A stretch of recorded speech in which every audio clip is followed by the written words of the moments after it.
Hi అండి, welcome to Oms Isha tarot guidance. నా పేరు Sunitha, professional tarot reader and life coach. ఎలా ఉన్నారు? అందరూ బాగున్నారా? మీరు అందరూ బాగుండాలి. మీకు యూనివర్స్ బ్లెస్సింగ్స్ కూడా ఎప్పుడు ఉండాలి. అండ్ ఈ ఉగాది తర్వాత నుంచి మీ జీవితంలో అన్ని రకాలుగా పాజిటివ్గా మీ జీవితం వెలగాలి. అలాగే మీరు చాలా సంతోషంగా గడపాలి మీ జీవితంలో ఏది వచ్చినా, ఎలాంటి ఇబ్బందులు వచ్చినా మీరు స్ట్రాంగ్గా ఎదుర్కోవాలని చెప్పేసి నేను యూనివర్స్ నుంచి కోరుకుంటున్నాను. అండ్ అలాగే మీరు పాజిటివ్గానే మీ జీవితాన్ని గడపాలని, కంప్లీట్గా ఎలాంటి దుఃఖం ఉన్నా, ఎంత కష్టం ఉన్నా మీరు మీ కన్నీళ్ళు వేస్ట్ చేయకుండా మీ జీవితంలో మీరు చూసుకొని మీ లైఫ్ గ్రోత్ కోసమే మీరు కష్టపడతారని నేను నమ్ముతున్నాను. ఓకే, సో ఇప్పుడు మనము రిలేషన్షిప్ పరంగా మీ పర్సన్ లైఫ్లో ఏం జరుగుతుందనేది తెలుసుకునే ముందు ప్లీజ్ సబ్స్క్రైబ్ చేసుకోండి. మళ్ళీ మళ్ళీ చెప్తున్నాను, ప్లీజ్ సబ్స్క్రైబ్ చేసుకోండి. కొత్త వాళ్ళు ఎవరైనా వాచ్ చేస్తున్నా, రెగ్యులర్గా వాచ్ చేస్తూ కూడా మీరు సబ్స్క్రైబ్ చేసుకోకపోతే please my channel subscribe. Okay, so ఇప్పుడు చూద్దాము అండి. మీరు మరి ఎంతో బాధపడుతున్నారు మీ పర్సన్ గురించి. మీ పర్సన్ మళ్ళీ వస్తారా లేదా, మళ్ళీ నేనేం చేయాలి, నాకేమో ఆ పర్సనే కావాలి, మీ మీ పర్సనే కావాలి, ఇలాగ మీరు బాధపడుతూ ఆలోచిస్తూ గడుపుతున్నారు జీవితం అంతా కూడా. ఎవరైనా మీ పర్సన్ మంచి మంచి పర్సన్ మీ లైఫ్లోకి వచ్చినా మీరు యాక్సెప్ట్ చేయలేకపోతున్నారు. సో ఇవన్నీ నడుస్తున్నాయి కదా. అసలు మీ పర్సన్ మీ నుంచి దూరం అయిపోయిన తర్వాత ఇమ్మీడియట్గా వాళ్ళు మీ పైన ఎలాంటి అక్కసు చూపించారా? లేదు, అక్కసు అంటే ఏంటి? కోపం. మీ పైన కోపం చూపించారా? బాధపడ్డారా? మీ గురించి అసలు ఏం జరిగింది అనేది పాస్ట్ది తీద్దామండి ఫస్ట్. తర్వాత మనము ఇప్పుడు ఏం జరుగుతుందో చూద్దాం. తర్వాత ఫ్యూచర్లో వీళ్ళు మీ పైన ఎలాంటి ఉద్దేశాలతో ఉంటారు అది కూడా చూద్దాము. దానికంటే బిఫోర్ అందరూ కూడా సబ్స్క్రైబ్ చేసుకోండి. మళ్ళీ మళ్ళీ అడుగుతున్నాను, సబ్స్క్రైబ్ చేసుకుంటే వీడియోస్ అందరికీ రీచ్ అవుతాయి. మీలాగా ప్రాబ్లమ్స్ ఉన్న వాళ్ళందరికీ కూడా ఒక సొల్యూషన్ అనేది కూడా దొరుకుతుందండి మీ వల్ల. సో యూనివర్స్ ప్లీజ్ కనెక్ట్ మీ energies of viewers and their partner. So వీళ్ళు ఎంతో ఇష్టపడ్డ వ్యక్తి, వీళ్ళ మనసుకి చాలా దగ్గరైన పర్సన్ వీళ్ళకి దూరం అయిపోయారు. బ్లాక్లో పెట్టేశారు, మాట్లాడట్లేదు, వాళ్ళకి ఒక రిప్లై చేయట్లేదు, అలాగే కొట్లాడి దూరం అయిపోయారు, కొద్దిమంది దగ్గర ఉన్న మాట్లాడుకోవట్లేదు. ఇలాంటి చాలా situations, male female, married unmarried, any kind of రిలేషన్షిప్లో ఉన్న ఈ వ్యక్తులకు మధ్య ప్రేమ ఉందా లేదా, అసలు వీళ్ళ మనిషికి అంటే వీళ్ళ పర్సన్ ఎవరైతే ఉన్నారో ఆ పర్సన్కి అసలు వీళ్ళ పైన ఎలాంటి ప్రేమ ఉందా లేదా, వీళ్ళని బ్లాక్ చేసిన తర్వాత లేకపోతే వీళ్ళకి దూరం అయిపోయిన తర్వాత వాళ్ళ మనసులో ఏ విధంగా బాధపడ్డారు, లేదా ఆనందంగానే ఉన్నారా, ఏం జరిగింది ఒక్కసారి వ్యూవర్స్కి మళ్ళీ ఒకసారి రివైండ్ చేద్దాం. యూనివర్స్ అసలు ఎందుకు ఏంటి వీళ్ళ విషయాలు అనేది చూద్దాము. సో మీరు మీ పర్సన్ నేమ్ని మనసులో తలుచుకోండి. మీ నుంచి ఇమ్మీడియట్గా దూరం అయిన తర్వాత వాళ్ళ మనసులో ఎలాంటి ఉద్దేశాలు ఉండే మీ పైన అనేది కూడా మనం ఈ రీడింగ్లో చూద్దామండి. Okay, so please universe, please angels, please angel divine, please connect the energies of viewers and their partner. వాళ్ళిద్దరు మనసులో చాలా ఇష్టమైతే ఉండే, మరి అనుకోని కారణాల వల్ల వీళ్ళు దూరం అవడం జరిగింది. ఇప్పుడు దూరమైన వెంటనే పాస్ట్లో వాళ్ళ జీవితంలో అసలు వీళ్ళ గురించి ఏ విధంగా ఆలోచించారు, ఎలాంటి నిర్ణయాలు తీసుకున్నారు, ప్లీజ్ కరెక్ట్గా గైడెన్స్ ఇవ్వండి universe. Gratitude gratitude gratitude. Viewers యొక్క పార్ట్నర్ వీళ్ళకి దూరమైన తర్వాత వాళ్ళ ఆలోచనలు. కింగ్ ఆఫ్ స్వార్డ్స్ అని అంటే మీ పర్సన్ మిమ్మల్ని చాలా కోపంతో మీకు దూరం అయ్యారు చాలామందికి. ఓకే, ద ఫుల్ కార్డ్ వచ్చిందంటే మిమ్మల్ని వదిలేసి మూవ్ ఆన్ అయిపోవడం అండి ఇమ్మీడియట్గా. వీళ్ళు ఏంటంటే వీళ్ళ జీవితంలో చాలా మంచి జరుగుతుంది అనుకొని వీళ్ళు మూవ్ ఆన్ అయిపోయారంటే నేను కరెక్ట్ డెసిషనే తీసుకున్నాను, మీ నుంచి దూరం అయిన తర్వాత ఒక రిలీఫ్ ఫీలింగ్ వచ్చింది, ఒక హ్యాపీనెస్ వచ్చింది అని చెప్పేసి కొద్దిమంది ఫీల్ అవ్వడం జరిగింది. కొద్దిమంది అయితే కావాలనే మిమ్మల్ని బాధ పెట్టడం కోసం థర్డ్ పార్టీ రిలేషన్షిప్లోకి వెళ్ళిపోవడం, లేకపోతే థర్డ్ పార్టీ వాళ్ళ మాటలు విని మీకు దూరం అవడం కూడా మీ పర్సన్ జరిగిందండి ఇమ్మీడియట్గా. తర్వాత ఏంటి విషయం అని అంటే ఇక్కడ చూడండి, మీకు దూరమైన వెంటనే 3 ఆఫ్ వ్యాండ్స్. వాళ్ళ ఫ్యూచర్ గురించి గుబులు పుట్టింది వీళ్ళకి. గుబులు అని అంటే ఏంటి? అబ్బా ఇప్పుడు నేను తొందరపడి దూరం అయిపోయాను, ఇప్పుడు వీళ్ళకి ఇప్పుడు నా ఫ్యూచర్ ఎలాగా, నా ఫ్యూచర్లో నేను మళ్ళా వీళ్ళని కలుస్తానా లేదా, మళ్ళీ నా జీవితం ఏమైపోతుంది, వీళ్ళతోనే ఉండాలా, మళ్ళీ వెళ్ళాలా, లేదనంటే నా జీవితం నేను చూసుకొని నా లైఫ్లో నేను ముందుకు వెళ్ళాలా, ఏం చేయాలి అని చెప్పేసి వీళ్ళ ఆలోచనలు అండి. ఇక్కడ థర్డ్ పార్టీ వల్ల కూడా చాలామంది గొడవలు జరిగి కూడా మీకు మీ పర్సన్కి ఒక ఏమంటారు రిలేషన్షిప్లో ఇష్యూస్ అయితే ప్రాబ్లమ్స్ వచ్చాయి. ఈ పర్సన్ మాటలు విని మీ పర్సన్ కూడా తొందరపడి నిర్ణయం తీసుకోవడం కూడా జరిగింది అని వాళ్ళు కూడా ఒకవైపు కొంచెం ఎక్కడో ఆలోచనలు కూడా చేస్తున్నారు. అంటే వీళ్ళ వల్ల కూడా మీకు ఆ దూరం అనేది పెరిగిందని చెప్పేసి ఆలోచనలు. ఇంకోటి ఏంటంటే ఇక్కడ మనకి 5 ఆఫ్ కప్స్ వచ్చింది. చూసారు కదండీ! మీ పార్ట్నర్ చాలా బాధపడ్డారండి మీకు ఎమోషనల్‌గా దూరమైనందుకు. ఒంటరిగా చాలా రోజులు గడిపారు. చాలా రోజులు గడపడము, మీ గురించి ఆలోచించడము, సరిగ్గా తినకపోవడము, నిద్రపోకపోవడము, మీ ఆలోచనలతోనే ఎక్కువగా గడపడము, కొంచెము రిగ్రెట్ ఫీల్ గూడా అండి. అంటే మీకు దూరమైన తర్వాత మీరు గుర్తుకు వచ్చినా గూడా ఆహ్, ర మిమ్మల్ని మీకు ఫోన్ చేయాలన్నా, మిమ్మల్ని కలవాలనుకున్న మనసులో ఉన్నా కూడా ఆ ఎమోషనల్ ఫీలింగ్స్‌ని వాళ్ళు మీకు చూపించకుండా లోపల లోపలే ఉండి బాధపడుతూ, ఒంటరిగా ఉండి చాలా అంటే చాలా ఇబ్బంది పడటం కూడా జరిగింది పాస్ట్‌లో. అంటే వీళ్ళేమనుకున్నారంటే మూవ్ ఆన్ అయిపోయారు. ఆలోచించకుండా, ఏమీ ఆలోచించకుండా అప్పటికప్పుడు జరిగిన ఆ హీట్ సిట్యుయేషన్‌లో వాళ్ళు ఏమీ ఆలోచించకుండా మీ లైఫ్ నుంచి మూవ్ ఆన్ అయిపోవడం జరిగిందండి అప్పుడు. సో, ఇప్పుడేంటంటే పాస్ట్‌లో ఇక్కడ మీ పర్సన్ ఏంటంటే 10 ఆఫ్ పెంటికల్స్ అనంటే ఇక్కడ మీరు మీ పార్ట్నర్ కలిసినప్పుడు మీరు మ్యారీడ్ గానివ్వండి, అన్‌మ్యారీడ్ గానివ్వండి, ఎనీ రిలేషన్‌షిప్‌లో ఉన్నవాళ్ళు, మీరు మీ పార్ట్నర్ కలిసున్నప్పుడు ఒక మంచి బాండింగ్ అనేది ఉండేనండి. మంచి ఎఫెక్షన్ ఉండే. కొద్దిమందికి ఫ్యామిలీ సపోర్ట్ కూడా బాగుండే. మీ సైడ్ నుంచి, వాళ్ళ సైడ్ నుంచి కూడా చాలా హ్యాపీగా గడిచింది టైము. సో, ఇంత హ్యాపీగా ఉన్న ఫ్యామిలీ లైఫ్‌ని మీరే కావాలని డిస్టర్బ్ చేసుకున్నారు. మీ వల్లనే దూరమైపోయాము. మీ వల్లనే ఇలాగ జరిగిందని చెప్పేసి మిమ్మల్ని మీరు బ్లేమ్ చేయడము. అండ్ 2 ఆఫ్ పెంటికల్స్ అనంటే నేను చాలా వరకు ట్రై చేశాను బ్యాలెన్స్ చేయడానికి.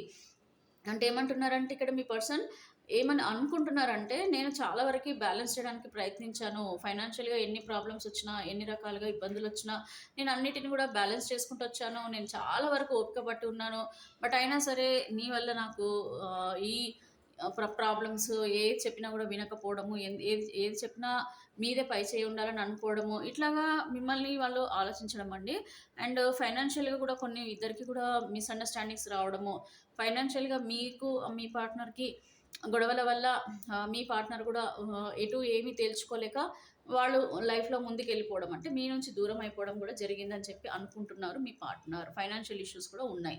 అండ్ ఇక్కడ 8 ఆఫ్ హ్యాండ్స్ అనంటే ఇక్కడ ఏంటంటే మీ పార్ట్నర్ మీకు సెపరేషన్ అయిపోయిన తర్వాత కూడా మీ గురించి ఎక్కువగా ఆలోచించేవాళ్ళండి. మీ మళ్ళీ రావాలని అనిపించేదనమాట. మళ్ళీ ట్రావెల్ చేసి మళ్ళీ మీ దగ్గరికి రావాలనిపించింది. మిమ్మల్ని కలవాలనిపించింది. మీతో మళ్ళీ మాట్లాడి మీతో ఒక హ్యాపీ లైఫ్ గడపాలని అనిపించింది. ఉన్నా సరే వీళ్ళు ఎలాంటి నిర్ణయం తీసుకోలేదండి. ఎలాంటి అడుగులు కూడా వీడు వేయలేదు. బట్ ఏంటంటే మీ గురించి చాలా ఆలోచనలైతే చేశారు. ఇక్కడ చూడండి వాళ్ళకి ఆప్షన్స్ కూడా ఉన్నాయండి. 7 ఆఫ్ కప్స్ అంటే ఇప్పుడు కొద్ది మంది జీవితంలోనండి మీ నుంచి దూరం అయిపోయిన తర్వాత వాళ్ళు ఏం ఆలోచించుకున్నారంటే, నువ్వు కాకపోతే ఏముందిలే, నాకు ఇంకా చాలా మంచి మంచి ఆపర్చునిటీస్ ఉన్నాయి. నువ్వు కాకపోతే నాకు ఇంతకంటే మంచి బెటర్ ఆపర్చునిటీస్ వస్తాయి. నీకంటే ఇంకా బెటర్ పర్సన్ నా లైఫ్‌లోకి వస్తారు. వాళ్ళతో ఉంటే నాకు అన్ని రకాలుగా సంతోషంగా ఉంటుంది. అన్ని రకాల డబ్బు పరంగా, మనుషుల పరంగా అంటే ఫ్యామిలీ పరంగా అన్ని రకాలుగా నేను చాలా సంతోషంగా ఉంటాను. నాకేంది నువ్వు దూరమైనా నాకేం ప్రాబ్లమ్ లేదు. అండ్ దీని గురించి కూడా మీ పర్సన్ వదిలేసుకోవడం జరిగిందండి. అంటే వీళ్ళ జీవితంలో ఆల్రెడీ చాయిసెస్ ఉన్నాయి కాబట్టి, వాళ్ళకి ఇంకా ఒక బెటర్ ఆపర్చునిటీస్ ఉన్నాయి కాబట్టి కూడా మిమ్మల్ని నిర్లక్ష్యం చేయడం కూడా జరిగింది. మీకు చెప్పకుండా బ్లాక్ చేయడం జరిగింది. మీరు కాల్ చేసినా, మెసేజ్ చేసినా ఎందుకొస్తారండి ఇక్కడ? వీళ్ళకి ఆల్రెడీ ఒక మంచి జీవితం వీళ్ళ ముందల ఇస్తరాకేసినట్టుగా ఇంత మంచిగా అన్నీ ఉన్నప్పుడు మీ దగ్గరికి ఎందుకొస్తారు చెప్పండి? సో, ఇక్కడ ఏస్ ఆఫ్ స్వార్డ్స్ అనంటే ఇమ్మీడియేట్‌గా మీ పార్ట్నర్ యాక్షన్ ఏంటంటే, మీ నుంచి దూరమైపోగానే అసలు మీ విలువ తెలిసొచ్చిందండి. కొంచెం ఏంటంటే, ఎందుకు నేను మంచిగా ఉన్న జీవితాన్ని నా చేతులారా నేను పాడు చేసుకున్నాను. అదొక రిగ్రెట్ ఫీల్ అండి. సో, నేను మీతో ఉన్నప్పుడు చాలా హ్యాపీ లైఫ్ ఉండేది.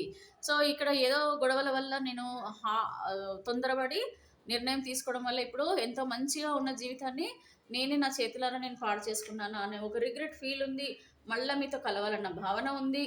అన్ని రకాలుగా అండి. ద సన్ కార్డ్ అనంటే ఇక్కడ మీతో ఒక బ్రైట్ ఫ్యూచర్ ఊహించుకున్నారు వీళ్ళు. ఏంటంటే మీతోనే లైఫ్ టైమ్ ఇలాగ ఉండాలి. మీరు చెప్పినట్టుగా వీళ్ళు వినాలి. వీళ్ళు చెప్పినట్టుగా అంటే ఒక అండర్‌స్టాండింగ్‌తోని ఒక హ్యాపీ లైఫ్ గడపాలని చెప్పేసి నేను అనుకున్నాను అని చెప్పేసి బాధపడుతున్నారు మీ పార్ట్నర్. ఇది ఎప్పుడనంటే మిమ్మల్ని కలిసిన వెంటనేనండి. ఇంకా వీళ్ళు లాస్ట్‌కి ఫైనల్‌గా ఒక డెసిషన్ ఏం తీసుకోవాల్సొచ్చిందంటే స్ట్రెంగ్త్. ఇంకా ఇది కాదు, ఈ రిలేషన్‌షిప్ ముందుకెళ్ళదు. నీకెంత కన్విన్స్ చేసినా, ఎంత చెప్పినా గూడా వీళ్ళు డామినేషన్ అండి. కొద్దిమందయితే డామినేషన్. వీళ్ళేంటంటే వీళ్ళు చెప్పినట్టుగా మీరు వినలేదు కాబట్టి కూడా మీ నుంచి దూరం అవ్వడం కూడా జరిగిందని చెప్పి అంటున్నారు. అంటే నువ్వు నాకు చెప్పినట్టు వినలేదు గదా! సో, నేను చెప్పినట్టు విననప్పుడు నేనెందుకు నీ మాట వినాలి? ఇట్లా ఈగో ఇష్యూస్ అంటాం అది. సో, ఇలాంటి మాటలు ఇలా మీరు మాట్లాడే మాటలు వీళ్ళకి నచ్చకపోవడం, వాళ్ళు మాట్లాడే మాటల వల్ల మీరు బాధపడటం, ఇది అన్నిటికి ఏంటంటే ఇది నడవదింకా. ఇది కాదు. ఈ రిలేషన్‌షిప్‌కి మనం ఎండ్ పెట్టాల్సిందే అని చెప్పేసి కూడా నేనెంతో ప్రయత్నించాను మన రిలేషన్‌షిప్‌ని ఉంచడానికి, కానీ నా వల్ల అవ్వలేదు. ఇంక నేను నీకు అందుకే దూరం అవ్వాల్సొచ్చిందని చెప్పేసి లోపల వీళ్ళు బాధపడుతున్నారు కూడా మీ పార్ట్నర్. సో ఇక్కడ వీళ్ళు మీ నుంచి దూరం అయిపోయిన తర్వాత పరిస్థితి అట్లా ఉందండి. బట్ కరెంట్ ఫీలింగ్స్ మీకు మీ పైన వీళ్ళకి ఏ విధంగా ఉన్నాయి అనేది చూద్దాం. సో కరెంట్ ఫీలింగ్స్ అని అంటే ఇప్పుడు ప్రస్తుతం ఇప్పుడు మీ గురించి వాళ్ళు ఏ విధమైన ఆలోచనలు చేస్తున్నారు అనేది చూద్దామండి. ఇక్కడ మనము కొంచెం రాశుల పరంగా తీసుకుందాము. ఎవరెవరికి కరెంట్ ఫీలింగ్స్ ఏ విధంగా ఉన్నాయి అంటే మనము రిలేషన్షిప్ పరంగా కాకుండా రాశుల పరంగా నేను ఒక 4 స్ప్రెడ్ చేసి పెడతాను. సో దట్ మీకు క్లియర్గా అర్థమవుతుందండి ఎవరెవరికి ఎట్లాంటి ఫీలింగ్స్ ఉన్నాయి అనేది. ఒక 4 కార్డ్స్ 4 డిఫరెంట్ వాళ్ళకి తీద్దాం. Okay, so universe kindly connect మీ energies of viewers and their partner. ఇక్కడ మీకు రాశులు అనేవి ఐదర్ మీవికైనా తీసుకోవచ్చు, మీ పార్ట్నర్ అయినా తీసుకోవచ్చండి. సో నేను ఫస్ట్ ఏం చేస్తానంటే మేషరాశి, సింహరాశి అండ్ ధనుసు రాశిలో ఉన్న మీరు కానీ మీ పార్ట్నర్ కానీ వాళ్ళకి మీ పైన కరెంట్ లవ్ ఫీలింగ్స్ ఏ విధంగా ఉన్నాయో చూద్దామండి. ఓకేనా, so current love feelings of మేషరాశి, సింహరాశి అండ్ ధనుసు రాశి అయినా వీళ్ళు కానీ వీళ్ళ పార్ట్నర్ కానీ వీళ్ళ మనసులో వీళ్ళపైన ఎలాంటి లవ్ ఫీలింగ్స్ ఉన్నాయి. సో చూద్దామండి మీ పర్సన్కి మీ పైన ఎలాంటి లవ్ ఫీలింగ్స్ ఉన్నాయో చూద్దాం. అలాగే మేషరాశి, సింహరాశి, ధనుసు రాశి అయిపోయింది కదా. అలాగే కర్కాటక రాశి, వృశ్చిక రాశి అండ్ పిస్కస్ అంటే ఏంటి మీనరాశి. సో ఈ 3 రాశులు కర్కాటక రాశి, వృశ్చిక రాశి, మీనరాశిలో ఉన్న మీరు కానీ మీ పార్ట్నర్ కానీ వాళ్ళ మనసులో మీ పైన ఎలాంటి లవ్ ఫీలింగ్స్ ఉన్నాయో చూద్దాం. నెక్స్ట్ వచ్చేసి మనకి లవర్స్ కార్డ్ అండి. సో లవర్స్ అంటే మిథున రాశి, తులారాశి అండ్ కుంభరాశిలో ఉన్న మీరు కానీ మీ పార్ట్నర్ కానీ వాళ్ళ మనసులో మీ పైన ఎలాంటి లవ్ ఫీలింగ్స్ ఉన్నాయో చూద్దామండి. సో ఇదే పడుతుంది కాబట్టి నేను ఇదే తీసుకుంటా. నెక్స్ట్ సో ఇక్కడ ఇంకా ఫైనల్గా మనం చూసేది వృషభ రాశి, కన్యా రాశి అండ్ అలాగే మకర రాశి. వృషభ రాశి, కన్యా రాశి, మకర రాశిలో ఉన్న వీళ్ళు కానీ వీళ్ళ పార్ట్నర్ కానీ ఎవరైతే ఉన్నారో వాళ్ళకి వాళ్ళ కరెంట్ ఫీలింగ్స్, వాళ్ళ పార్ట్నర్ కరెంట్ ఫీలింగ్స్ చెప్పండి యూనివర్స్. సో మొత్తానికి అయితే ఓవరాల్గా వాళ్ళ ఫీలింగ్స్ ఏ విధంగా ఉన్నాయంటే టుగెదర్నెస్ అంటే ఈ 4 రాష్ట్రాల్లో ఉన్న వాళ్ళకు పార్ట్నర్ అండి. మీరు కానీ మీరు మీ partner I want to come closer and spend time with you అంటే ఇది రీయూనియన్ అనేది కోరుకుంటున్నట్టుగా చాలా వరకు కనిపిస్తుంది. అంటే వీళ్ళ మనసులో మీ పైన ఇప్పుడు ప్రజెంట్ అయితే చాలా పాజిటివ్ ఫీలింగ్స్ నడుస్తున్నాయండి. ఓకేనా, అంటే మీ పైన ఒక రొమాంటిక్ ఇంటిమసీ ఫీలింగ్స్ మీ గురించి ఆలోచిస్తూ చాలా హ్యాపీగా ఉండడం, మూడు చాలా హ్యాపీ మూడ్లో ఉన్నట్టు కనిపిస్తుంది. సో ఇప్పుడు ఫస్ట్ అండి ఇది ఏం చెప్పానండి మీకు మేషరాశి, సింహరాశి అండ్ అలాగే ధనుసు రాశి వాళ్ళు. సో ఇక్కడ constant loving you is like breathing how can I stop. So చాలా ఇష్టపడుతున్నారు. సో మిమ్మల్ని మేబీ వాళ్ళు తలుచుకొని మీ గురించి చాలా ఇది ఒకటేనండి ఏంటంటే loving you is like breathing how can I stop అంటే మిమ్మల్ని ప్రేమించడమే నా ఊపిరి. అట్లాంటిది నేను నిన్ను ఎలా మర్చిపోతాను అనేది అర్థం. ఓకేనా ధను వెళ్ళండి. సో ఇట్లా వీళ్ళకి మీ పైన ఫీలింగ్స్ ఎట్లా ఉన్నాయని అంటే ఎక్స్పెక్టేషన్. నెక్స్ట్ ఇది వీళ్ళకి కాన్స్టెంట్ అండి. Loving you is like a breathing how can I stop అంటే అర్థమైపోయింది కదా. మీ మీ ప్రేమనే వాళ్ళకు ఊపిరి. అలాంటిది నేను ఎట్లా మర్చిపోతానని అంటున్నాను. నేను మర్చిపోయానంటే నా ఊపిరి ఆగిపోయినట్టే లెక్క. సో ఎక్స్పెక్టేషన్ అంటే waiting for your reply hope you will understand me. So ఇక్కడ ఎవరో కొద్దిమంది అండి కర్కాటక రాశి, వృశ్చిక రాశి, మీనరాశి వీళ్ళ బాధ ఎప్పుడు ఏమవుతుందని అంటే ఎట్లా ఉంటారంటే అండి కొద్దిమంది మేజర్గా వీళ్ళంతా వీళ్ళే డిస్కనెక్ట్ అవుతారు. మళ్ళీ మీ మీ గురించి వెయిట్ చేస్తుంటారు. అంటే మీ మెసేజ్ల కోసము, మీ వాట్సాప్ల కోసం చూస్తుంటారు. మళ్ళీ ఆన్లైన్లోకి వచ్చి చూస్తుంటారు తప్ప వాళ్ళు రిప్లై చేయరు. మళ్ళీ కూడా ఎదురు చూస్తుంటారు అనమాట, మీరు ఏం చేస్తున్నారో ఏమంటారో అని చెప్పేసి. ఎక్స్పెక్టేషన్స్ ఎప్పుడు ఎక్స్పెక్టేషన్స్ ఉంటాయి అనమాట. అంటే వీళ్ళకి ఏంటంటే మీరే దిగి రావాలి, మీరే వాళ్ళకి మెసేజ్లు చేయాలి, మీరే వాళ్ళకి చెప్పాలి. మళ్ళీ వాళ్ళకి మూడు ఉన్నప్పుడే మళ్ళీ మీకు రిప్లై చేయడం జరుగుతుంది. అట్లాంటి సిచ్యువేషన్స్ ఉంటాయి. అట్లాగే మిథున రాశి, తులారాశి అండ్ కుంభరాశి వాళ్ళకండి. సో మీ పార్ట్నర్ హోల్డింగ్ ఆన్ అంటండి. I need some time to think about it. Okay, wait ఇంకా టైం ఉంది, నేను ఇంకా ఆలోచించుకోవాలి. ఇంకా నేనేం డెసిషన్ తీసుకోలేదు, హోల్డ్ ఆన్. ఓకే, నువ్వు ఎన్నిసార్లు ఫోన్ చేసినా నేను రిప్లై చెయ్యను, మాట్లాడను. Okay, take your own time. నీకు వెయిట్ చేయాలనిపిస్తే వెయిట్ చేయాలి, లేకపోతే మూవ్ ఆన్ అయిపో, నాకు ఇంకా టైం కావాలని చెప్తున్నారు మీ పార్ట్నర్. అలాగే మీకు వృషభ రాశి, కన్యా రాశి అండ్ మకర రాశి వాళ్ళకి మిస్ట్రస్ట్ అంటండి. Your doubt is killing trust between us. So మీకు ఇద్దరికి చాలా ట్రస్ట్ ఇష్యూస్ నడుస్తున్నాయండి. మీ పార్ట్నర్ ఏమంటున్నారంటే మిస్ట్రస్ట్ అంటండి, మిమ్మల్ని నమ్మలేకపోతున్నాను అంటున్నారండి. మిమ్మల్ని అంటే వాళ్ళు నమ్మరంట. ఓకే, వృషభ రాశి వాళ్ళు, కన్యా రాశి వాళ్ళు, మకర రాశి వాళ్ళు మిమ్మల్ని నమ్మను అంటున్నారు. కాకపోతే ఓవరాల్గా మాత్రం ఫీలింగ్స్లలో కొంచెం పాజిటివిటీ అయితే అన్ని రాశుల వరకు అయితే పాజిటివ్గానే ఉంది. కాకపోతే కొంచెం ఏంటంటే ఆ లోపల 2 రకాల తిరుగుతుంటాయి అనమాట, డ్యూయల్గా నడుస్తున్నాయి వాళ్ళ మనసులో. సో ఒకరికి ఒక రకంగా ఒకరికి ఒక రకంగా డ్యూయల్గా నడుస్తున్నాయి వాళ్ళ ఫీలింగ్స్. సో ఇవి వీళ్ళకి ప్రజెంట్ మీ పైన ఉన్న ఉద్దేశాలు. మరి ఫ్యూచర్లో మరి వీళ్ళు ఏ విధంగా మరి నిర్ణయాలు తీసుకుంటారో కూడా చూద్దామండి. ఎందుకంటే ఇవే కార్డ్స్ పెడదాం మనము. సో ఇవే రాష్ట్రాల్లో ఉన్న వాళ్ళకి మనం తీద్దాము, ఒక 4 కార్డ్స్ అయితే తీద్దాము. మరి ఈ విధంగా బాధపడే మీ పర్సన్స్ మరి ఫ్యూచర్లో ఎలా మారుతున్నారు, ఎలా డెసిషన్ తీసుకుంటారు అనేది ఈ రీడింగ్లో ఒకసారి ఫైనల్గా చూద్దాం. సో యూనివర్స్ కైండ్లీ కనెక్ట్ మీ energies of viewers and their partner. Viewers and వాళ్ళ పార్ట్నర్ యొక్క ఎనర్జీస్ కనెక్ట్ చేయండి. నేను ఇప్పుడు fire energy, water energy, air energy and earth energy. So వీళ్ళకి మరి ఈ రాష్ట్ర ప్రకారంగా ఏ విధంగా ఉంది మనసులో అనేది చూద్దామండి. So constant expectation, holding on, mistrust అని ఉన్నాయి మీ రాశుల ప్రకారంగా. సో నేను ఫస్ట్ అయితే మేషరాశి, సింహరాశి అండ్ చాలా స్ట్రాంగ్గా పడుతున్నాయి వీళ్ళవి కాన్స్టెంట్.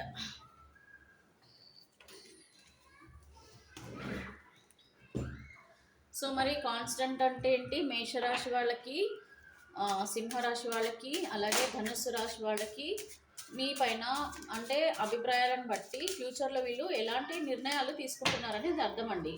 సో ఈ రాశులలో ఉన్నవాళ్ళు మీ పార్ట్నర్ మీ గురించి ఫ్యూచర్లో ఎలాంటి నిర్ణయాలు తీసుకుంటున్నారు అన్ని రాశుల వరకు నేను తీసేస్తానండి. సో ఫస్ట్ వచ్చేసి ఏంటంటే మేషరాశి, సింహరాశి అండ్ ధనుసు రాశి. నెక్స్ట్ వచ్చేసి కర్కాటక రాశి, వృశ్చిక రాశి అండ్ మీనరాశి అండ్ అలాగే మిథున రాశి, తులారాశి అండ్ కుంభరాశి వాళ్ళకి.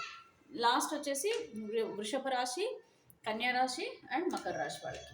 సో ఓవరాల్గా వాళ్ళు మీ పైన ఎలాంటి నిర్ణయం తీసుకుంటున్నారంటే ద హై ప్రీస్టిస్ అంటే ఇక్కడ మీ పార్ట్నర్ చాలా కొంచెం డీప్ కనెక్షన్ ఉందండి. చాలా డీప్ కనెక్షన్ అంటే లోపల ప్రేమ ఉంది, మీ పైన రావాలనే ఉద్దేశం ఉంది, మిమ్మల్ని కలవాలని ఉంది, మీతో మాట్లాడాలని ఉంది, అన్ని రకాలుగా ఉన్నా ఎక్కడో టెంపర్ చూపిస్తున్నారు కొద్దిమంది. ఏంటంటే నేనెందుకు దిగాలి, నేనెందుకు రావాలి, నేనేం తప్పు చేసినని, నేనెందుకు దిగాలి, నేను తగ్గను, నాకు ప్రేమ ఉంది, వాళ్ళకు కంటే ఎక్కువ నాకు ప్రేమ ఉంది, నాకు కూడా ఇష్టమే, కానీ నేనెందుకు దిగాలి, వాళ్ళంతా వాళ్ళే రావాలి. ద హెప్రిస్టిస్ అంటే ఏంటంటే ఇంకొక లెవెల్లో ఉన్నవాళ్ళు అనమాట ఆ ఫీలింగ్స్లలో.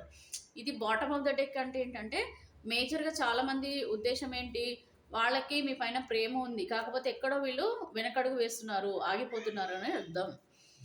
ఇప్పుడు మీకు రాశుల ప్రకారం అయితే ఒకసారి చూద్దామండి. ఇక్కడ పేజ్ ఆఫ్ కాయిన్స్ అని అంటే ఇక్కడ మేషరాశి వారు, సింహరాశి వారు అండ్ ధనుసు రాశి వారికి అండి ఇక్కడ డబ్బుల పరంగా అండి page of pentacles. Page of pentacles అని అంటే ఇక్కడ ఇష్టం ఉంది, ప్రేమ ఉంది, మీ పైన చాలా హ్యాపీగా ఉంటారు. కాకపోతే ఇక్కడ డబ్బుల పరంగా కొన్ని చిక్కులు ఉన్నాయి, అవి క్లియర్ చేసుకుంటే మాత్రమే వాళ్ళు మీ లైఫ్లోకి తిరిగి రావడం జరుగుతుంది. చాలామందికి డబ్బుల పరంగా కొంచెం ఇబ్బందులు ఉన్నాయి, లేదనంటే డామినేషన్ కూడా ఉంటుందండి వీళ్ళది. ఆ డామినేషన్ అనేది కూడా మీరు ఎదుర్కొనే కెపాసిటీ ఉంటే, లేకపోతే మీరే కాంప్రమైజ్ అవుతాయి. అందుకని ఇక్కడ వచ్చింది ఇది ఏంటి, ద హైప్రెస్టిస్, నేనే ఎందుకు దిగాలని చెప్పేసి అనుకునే పర్సన్స్ అనమాట. సో కొంచెం డబ్బుల విషయంలోనో లేకపోతే ఈ మెటీరియలిస్టిక్ అండి, డబ్బులనే కాదు ఏదైనా తీసుకోవచ్చు, ప్రేమ కంటే కూడా ఎక్కువగా వేరే వాటికి ఇంపార్టెన్స్ ఇచ్చే వాళ్ళు ఉంటారు కదా, అట్లాంటి వాళ్ళు. సో ఇక్కడ నెక్స్ట్ వచ్చేసి అండి మనకి వాటర్ సైన్ అంటే కర్కాటక రాశి, వృశ్చిక రాశి అండ్ అలాగే మీనరాశి. అందుకని వాటర్ వచ్చింది చూసారా. వీళ్ళు వాటర్ సైన్ వాళ్ళు ఏంటంటే కాంప్రమైజ్ నేచర్ ఎక్కువ ఉంటుంది, అంటే వాళ్ళని వాళ్ళు హ్యాపీగా ఉంచుకోవడం కోసమే చూసుకుంటారు. సో అది మిమ్మల్ని కలిసినా కలవకపోయినా వాళ్ళు ఏంటంటే బాధపడుతూనే అలా గడపడం జరుగుతుంది, లేకపోతే ఏదో విధంగా నిర్ణయం తీసుకొని వాళ్ళ లైఫ్లో వాళ్ళు హ్యాపీగా ఉండడానికి ప్రయత్నిస్తారు తప్ప వీళ్ళు కూడా కాంప్రమైజ్ అవ్వరండి అంత తొందరగా. వీళ్ళు కాంప్రమైజ్ కూడా అయ్యే ఛాన్సెస్ తక్కువ అనమాట. నెక్స్ట్ హోల్డింగ్ ఆన్ ఎయిర్ అండి, లైక్ మిథున రాశి, తులారాశి అండ్ కుంభరాశి వాళ్ళు. ఇక్కడ 8 ఆఫ్ కప్స్ అండి. ఇక్కడ మీరు కానీ మీ పార్ట్నర్ కానీ ఈ రాశులలో ఉన్న వాళ్ళకి మీ పార్ట్నర్ నుంచి దూరం పెరుగుతుంది, అంటే వీళ్ళు మీ నుంచి దూరం అయిపోతున్నారు. డిటాచ్మెంట్, ఇమోషనల్ డిటాచ్మెంట్ కనిపిస్తుంది.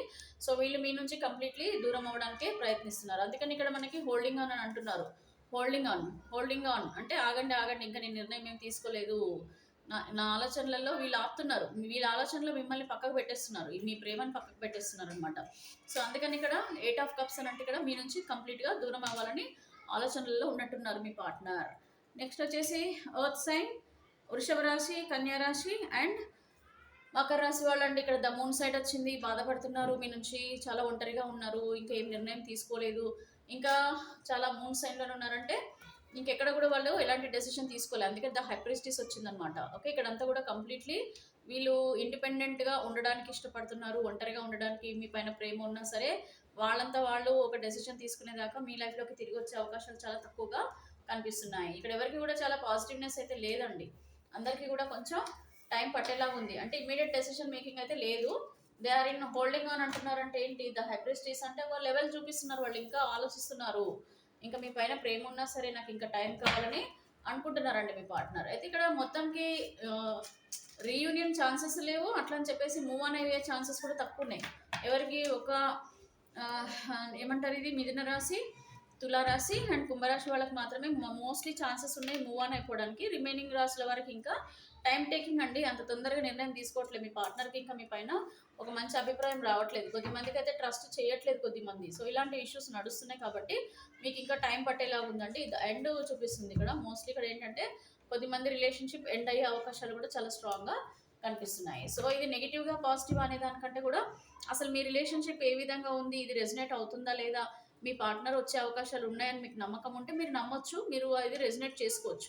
ఒకవేళ నిజంగానే ఈ సిచ్యువేషన్స్ ఇంత హర్డల్స్ ఉన్నాయి, ఇంత ప్రాబ్లమాటిక్గా ఉంది, మీ పర్సన్కి మీ పైన ప్రేమ కంటే కూడా డబ్బుల పైన ప్రేమ, లేకపోతే వేరే వాళ్ళ మాటలు వింటారు, థర్డ్ పార్టీ లైఫ్లో ఉన్నారు, ఇవన్నీ అని అంటే మాత్రం ఇక్కడ మీకు డిటాచ్మెంట్ చాలా స్ట్రాంగ్గా కనిపిస్తుంది. అంటే మీ పైన ప్రేమ కంటే కూడా వాళ్ళ ఆ ఇష్టాలపైన ఎక్కువగా కనిపిస్తున్నారు, వెయిట్ చేస్తున్నారు. అలాగే ప్రేమ కొద్ది మందికి ఉన్నా సరే లోపల పెట్టుకుంటున్నారు తప్ప మీకు ఎక్స్ప్రెస్ చేయడానికి రెడీ లేరు, మీతో కనెక్ట్ అవ్వడానికి రెడీ లేరు. సో ఇలాంటి సిచ్యువేషన్స్ ఉన్నాయి ప్రజెంట్. కొద్దిమంది డామినేషన్ చాలా స్ట్రాంగ్గా ఉంది. స్ట్రెంగ్త్ కార్డ్ వచ్చింది కదండి, నేను చెప్పిందే వినాలి అనుకునే టైప్ ఆఫ్ పర్సన్స్ కూడా మీ లైఫ్లో ఉన్నారు కాబట్టి వీళ్ళు ఇంకా ఎలాంటి నిర్ణయాలు తీసుకోలేకపోతున్నారు. సో ఇదండి ఇక్కడ అసలు వీళ్ళకి మీ పైన ఎట్లాంటి లవ్ ఫీలింగ్స్ అనను, కాకపోతే అసలు వీళ్ళ మనసులో ఎలాంటి ఉద్దేశాలు ఉన్నాయి మీ పైన అనేది చూద్దాం. అంటే కంప్లీట్గా అసలు బ్రేక్ డౌన్ చేసేయాలనుకుంటున్నారా? ఈ బ్లాక్ కార్డ్స్ ఏంటంటే వాళ్ళ బ్లాక్ సైడ్ చూపిస్తుందండి. బ్లాక్ సైడ్ అంటే ఇప్పుడు మనిషికి రెండు రకాలు ఉంటుంది, లోపల బయట ఒక రకంగా ఉంటారు కదా. సో ఇది బ్లాక్ సైడ్ అని అంటే ఏంటి, ఇంటర్నల్ ఫీలింగ్స్ అనమాట. లోపల మనసులో ఏ విధమైన ఉద్దేశాలు ఉన్నాయి అనేది చాలా బ్లాక్ కార్డ్స్ అనేవి మనకి చూపిస్తుందండి. సో ఇది యాక్షన్స్ కాదు, ఇది వీళ్ళ ఇంటెన్స్ ఫీలింగ్స్ అనమాట, లోపల ఫీలింగ్స్. సో అసలు మీ పైన ఎట్లాంటి ఫీలింగ్స్ ఉన్నాయో ఫైనల్గా చూద్దాము. సో యూనివర్స్ కైండ్లీ కనెక్ట్ మీ energies of viewers and their partner. ఎవరైతే సపరేషన్లో ఉన్నారో, నో కాంటాక్ట్ సిచ్యువేషన్లో ఉన్నారు, సో వీళ్ళ పార్ట్నర్ మనసులో వీళ్ళ పైన ఎలాంటి ఫీలింగ్స్ ఉన్నాయి, డార్క్ ఫీలింగ్స్ అంటారండి ఇవి. సో వీళ్ళ డార్క్ ఫీలింగ్స్ అంటే వీళ్ళకి కనబడనీయకుండా, ఎవరికి తెలియనివ్వకుండా వీళ్ళ మనసులో ఉన్న ఆ డార్క్ ఫీలింగ్స్ ఏ విధంగా ఉన్నాయి. Finally I'm shuffling. So universe kindly connect మీ energies of viewers and their partner. వీళ్ళకి వ్యూవర్స్ పైన ఎలాంటి ఫీలింగ్స్ ఉన్నాయి, kindly give me accurate answer. ఇవి డార్క్ ఫీలింగ్స్ అంటే ఎవరితో షేర్ చేసుకోకుండా ఉండే ఫీలింగ్స్ అండి. So girl talk, time with friends, moving on and happily single, living in the moment, having fun. So వీళ్ళు ఇప్పుడు ఏంటంటే, అందుకనే చెప్పాను కదా ఇక్కడ ఎంత డిటాచ్మెంట్ ఉంది. చూడండి ఇక్కడ ద హైప్రిస్టీస్ని చూసినా మనకు అర్థమైపోతుంది. చాలా ఇండిపెండెంట్గా ఒక్కరమే, నేనే నా లైఫ్లో నేను హ్యాపీగా ఉన్నా, నాకు ఇప్పుడు ఎవరు అవసరం లేదు అని అంటున్నారు కదా. గర్ల్ ఆర్ బాయ్ ఎవరైనా సరేనండి, మ్యారీడ్ అన్మ్యారీడ్ ఎనీ రిలేషన్షిప్, వీళ్ళు ఏంటంటే ఏమంటున్నారంటే గర్ల్ టాక్ అంటే ఏంటి, నా లైఫ్లో నేను చాలా హ్యాపీగా ఉన్నా, నా ఫ్రెండ్స్తో టైం స్పెండ్ చేస్తున్నా, అన్ని రకాలుగా సింగిల్గా ఉన్నాను, చాలా హ్యాపీగా ఉన్నాను, నాకు ఇప్పటికి ఎలాంటి అటాచ్మెంట్స్ అవసరం లేదు అన్నట్టుగా ఉన్నారండి. And key is on ring, many options, decision, unconventional, string along, one night stand. So many options ఉన్నాయంటండి. నాకు ఏదో కీస్ చూసారా, ఒక కీ కాదు, ఇందాక కూడా మనకు రీడింగ్లో వచ్చింది.